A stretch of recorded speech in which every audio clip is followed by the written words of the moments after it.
العيد باقي له 10 ايام وعلى بالي بزاف منكم يحوسوا على افكار ووصفات اللي يقدروا يحطوهم في الطاوله تاعهم. اليوم جبت لكم 6 وصفات في فيديو واحد ساهلين ماهلين وكاع تقدروا ديروهم. كيفاش اللحم تاعكم يجي طري ولا صوص خاطره مع هذيك الخضره صوتي بزاف بنان. في كاسرونه نحطوا الشامبينيون نزيدوا عليه الماء وندوه فوق النار يغلي.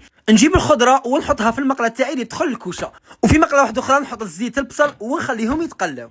ومع اللي قرب العيد جبت مقالي جدد وديباراسيت كاع اللي كانوا عندي من قبل، وعوضتها بهاد لاصيري طيفال واللي فيها 20 بياس ينحطوا فوق النار يدخلوا ميم للكوشه وحتى الفريجيدير، ما يلصقوش ويعاونوكم في طياب صحي. واللي عندهم الضيق ساهلين باش تدسوهم. 3 مقالي، 3 كاسرونات و3 صوتوز يديهم ينقلعوا ويطيبوا لكم مع الغاز وحتى الاندكسيون. تلقوهم في السيت تاع بروكسيما ماركت، ما تبقاش تراطوهم. الكفته زدت لها بيض، ملح، حرور، كمون، معدنوس، شويه كريم ليكيد وداك البصل اللي تقلى نعجنوها ونشكلوها كويرات. الخضره تاعي راهي طابت كما شفتوا، ما درتش كاع الزيت وما لصقتليش، درتها في بورصه. شوفوا كيفاش يتنقوا معكم بالخوف. نفتوها غير بداك الكاس، نقلوها مع ملح، حرور، شويه زيت زيتون والثوم. هذوك لي بول تاع الكفته تقلاو وحماروا غايه، نقلعوهم وفي نفس المقله نروحوا نقلو داك الشامبينيون اللي غلا معانا مع مغرف فرينه، ملح، حرور، شويه كمون، معدنوس. نزيدو ديك الكفته ونمرقوا بالماء ونخليها تغلي. في مقله واحده اخرى درت شويه ثوم، معدنوس، حرور والكمون ونقلي الخضره اللي كنت غليتها غير باطه، نزيد لها شويه فلفله حمراء. وكما شفتوا مع لا باطخي طيفال طيبت كلش ضربه واحده، وفي وقت قصير كنت موجد الطابله تاعي. نتوما تاني تقدروا تكوموندوهم وتسهلوها على رواحكم.